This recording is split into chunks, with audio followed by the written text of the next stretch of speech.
The crane swings its steel arm over a hillside scraped clean of every tree that once grew there, and if you didn't know better, you might think you were watching something being born. Concrete pours in pale rivers. Scaffolding climbs 3 stories high. A mansion is rising from the earth, white and enormous, the kind of house that makes ordinary people slow their cars down on the road below just to stare. And somewhere inside the noise and the dust and the August heat pressing down on every man working that site, a builder named Ray Salcedo wipes his forehead with the back of his hand and checks the level on a window frame for the 3rd time this morning, because 3 times is what it takes to be sure. Ray is 51 years old. His hands are the kind that tell a story without a single word, thickened at the knuckles, scarred at the thumb from a table saw that caught him sideways in 1998. Calloused in places most people don't even know have names. He has been building things since he was 17, following his father onto job sites during summers, learning by watching. Then by doing it again until the doing became something close to instinct. He is not a famous man. He does not own the company that bears his name in faded letters on the side of a white truck. He is simply a man who builds things well, and who has always believed in the quiet and stubborn way that certain people believe.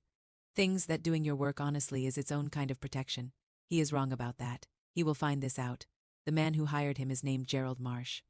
And Gerald Marsh is the kind of wealthy that crossed the line from comfortable into something else entirely. He made his money in commercial real estate, flipping distressed properties in 3 states, and he carries himself the way men like him often do, with a looseness that looks like confidence but feels, up close, like contempt. He is 63. He wears pressed linen shirts even on job sites. He has never picked up a hammer, but he speaks about construction with the authority of someone who believes that paying for something is the same as understanding it. When he walks the site, the workers feel it before they see him. A tightening in the air, a shift in how their shoulders carry themselves. Gerald Marsh notices nothing except what he doesn't like. He wants the marble flooring reset. He wants the ceiling beams 3 inches lower than the agreed blueprint. He wants the east-facing windows replaced because the glass has, in his opinion, a slight warmth to it that doesn't suit his vision. He says the word vision the way some people say the word God, with total certainty and zero interest in argument. Reabsorbs each new demand the way a good foundation absorbs pressure, quietly, deeply, without visible complaint. His crew watches him do this. Danny Reyes, 28, a framer who sends half his paycheck to his mother in Fresno, watches Ray nod at Gerald's complaints and turns back to his work without a word. Older guys like Frank Mula, who has been pouring concrete for 26 years and has the bad knees to prove it, follow Ray's lead with the resignation of men who have seen this kind of thing before. You work for people like Gerald Marsh, and you do not confuse their wealth for their worth, and you collect your check and you go home. That was the plan. The months stacked up the way months do on a big job, long days bleeding into longer ones, weeks measured not by the calendar but by the progress of walls and roof lines and the slow emergence of something from nothing. Ray was there before sunrise most mornings. He was there after dark when the schedule demanded it. His wife Elena would leave dinner on the stove for him, and sometimes she would still be awake when he got home. Sitting at the kitchen table with her reading glasses on, and she would look at him over the rims and say, "How much longer?" And Ray would say, "Not much," and they both knew he was saying it as much for himself as for her. He had bet a lot on this job. Not just time, the kind of financial reaching that keeps a working man up at 3 in the morning doing silent arithmetic. He had taken out a short-term loan to cover payroll in the early months when Gerald's payment schedule ran long. He had pushed back on other jobs to keep his crew focused here. He had told Elena that when this job was done, they would be okay. Not rich, just okay. That particular precious flavor of okay that means the credit card balance drops and the breathing gets easier, and maybe there is something left for the thing needing fixing since before you can remember. He had said this to her in the kitchen, in the yellow light above the stove, and she had reached across and put her hand over his, and that had felt like enough. The mansion, when it was finished, was extraordinary. The vaulted ceilings caught the afternoon light and held it. The marble floors, reset 3 times at Gerald's insistence, gleamed cold and perfect. The custom millwork around every doorframe was the kind of detail that most people walk past without registering, but that any builder knows represents 100 small, careful decisions. Ree stood in the main foyer on the last day and felt the specific satisfaction of a man looking at something real that had not existed before he made it real.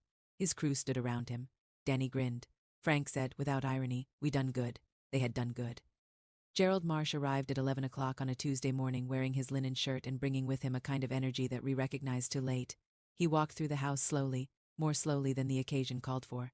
He pressed his thumb against a crown molding joint in the dining room and found nothing wrong and moved on without acknowledgement. He knelt in the master bath and examined the tile grout with an expression of concentration that looked almost like grief. He stood in the center of the great room and turned in a slow circle. And whatever he was looking for, he seemed by increments to find it. He found a hairline separation between the baseboard and the floor in a utility hallway. He found a single cabinet door in the kitchen that swung a degree and a half past true. he found in the east-facing windows that he himself had insisted be replaced, a quality of afternoon light that he declared subtly wrong. Ray stood beside him through all of this, patient, measured, explaining when invited what had caused each minor variance and how it fell within the tolerances of the contract they had both signed. Gerald Marsh listened to none of it, or rather he heard it and let it pass through him without landing, the way a man at a great height looks down and feels nothing because the height has stopped meaning anything to him. Then he said it, flatly, without drama, the way someone announces the weather. He said he would not be paying the remaining balance. The number was $240,000. The room, which had been full of the ambient sounds of workers, went completely quiet. Ray heard his own breathing. He heard distantly a car passing on the road below the hill. He asked Gerald to repeat himself. Gerald did. He cited the baseboard, the cabinet door, the windows. He spoke about his vision. He used the word unacceptable 3 times. He said what Ray had delivered fell materially short of what had been agreed, and that remediation costs would, by his estimation, exceed any remaining payment owed.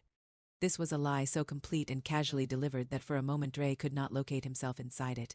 He stood in the foyer of the most beautiful house he had ever built and felt the floor tilt, not the marble floor, which was level to the millimeter, but some other floor, the one a man stands on when he discovers that the rules he has ordered his life around do not apply to everyone equally. He tried once more to speak. He said the work met every standard in the contract. He said his crew had given months of their lives to this house.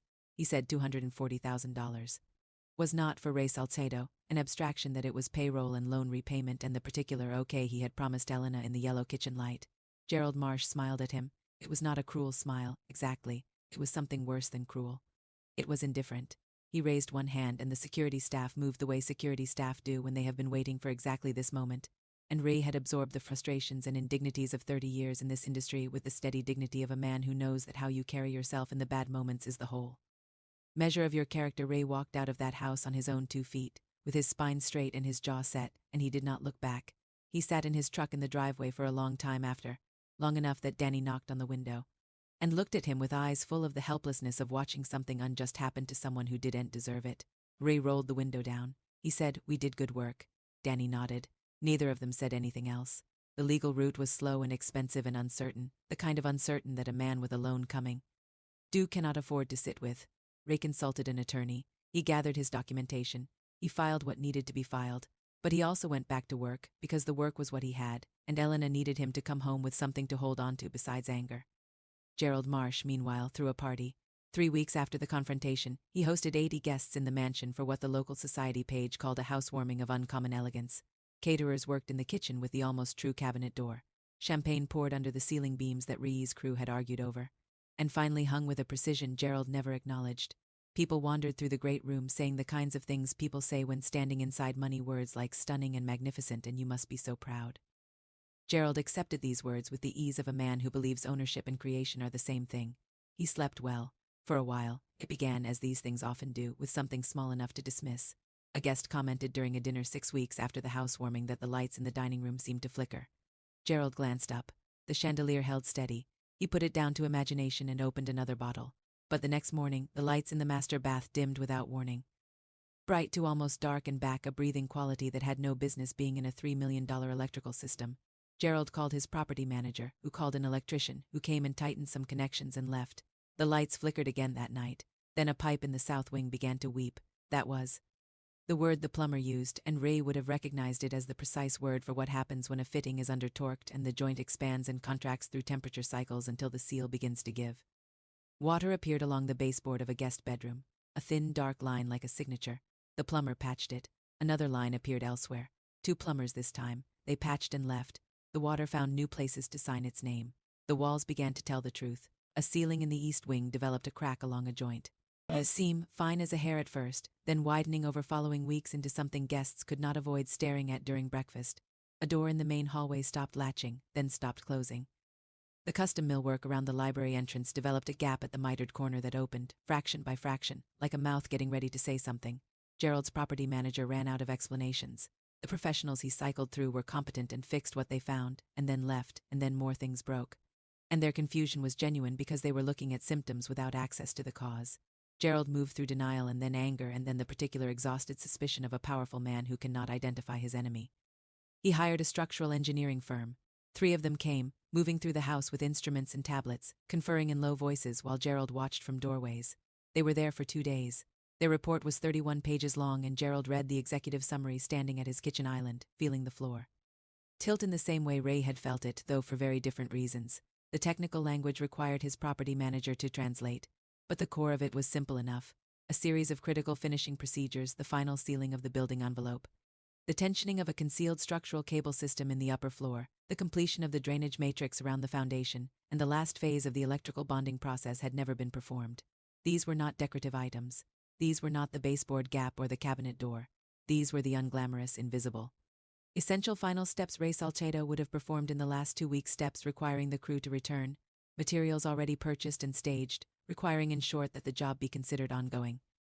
The job had been declared over by Gerald Marsh when he refused payment and had security walk the builder off the property. Ray filed a formal stop work notice with the county that afternoon. It was in the legal record. It was entirely within the contractor's rights under the terms of Gerald's signed agreement. The mansion was not finished. The cost to remedy the incomplete work, the firm estimated, would run between $380,000 and $460,000, depending on moisture intrusion extent, and whether the cable tensioning system could be serviced in place or required partial deconstruction of the upper floor. Gerald Marsh sat with this number for a long time. He thought about $240,000. He thought about a baseboard gap and a cabinet door. He thought about a man with thick, scarred hands, standing in a foyer, asking only to be paid what was owed. It took him 4 days to locate Ray. Not because Ray was hiding, he was working on a modest commercial renovation 20 miles east. Arriving before sunrise, leaving after dark, going home to Elena and the yellow kitchen light. He was behind on his loan. He was still moving through the legal process. He was tired in the specific way that men get tired when injustice makes them carry extra weight for too long. Gerald came to the job site on a Thursday morning. He drove himself, no assistant. He wore work clothes, which on Gerald looked like a costume, but he had made the effort. He stood at the edge of the site until Ray noticed him. The crew saw him first. Danny spotted Gerald and turned to Frank. And Frank's face moved through several expressions quickly. They watched Trey, taking their cue. Ray walked toward Gerald without hurrying. He stopped a few feet away. He waited. Gerald Marsh, who had not apologized for anything in a very long time, opened his mouth. What came out was not polished. It was halting and inaccurate at the edges and too focused, at first, on the engineering report and the cost figures, as though the disaster were the point rather than the cause of it. But then something shifted in him, standing there in the October morning in front of a man he had wronged. And he said the simpler thing. He said he had been dishonest. He said he had looked for reasons not to pay because he could, and because he had believed Ray had no recourse, and because the amount had seemed, from where Gerald stood, like a number he could simply decline. He said he understood now that it had not been a number, that it had been Ray's life and his crew's lives and months of work done by people who deserved to be treated as though their effort meant something. He said he was sorry. Ray listened to all of this without interruption. Then he was quiet for a moment, looking at Gerald Marsh the way a man looks at something he is deciding how to carry. Not with hatred, not with satisfaction at the other man's trouble, with something steadier than either of those things. He said that the money mattered. He was not going to pretend otherwise. The money mattered the way it always matters to people, for whom it is not abstract.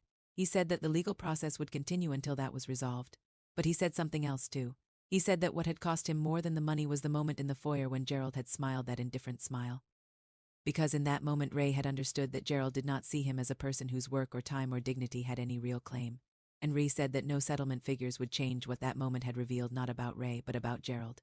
He said that a man who does not respect honest labor will never respect anything that comes from it. He said it quietly, without heat, the way you say something you have known for a long time and finally found the right moment to say aloud.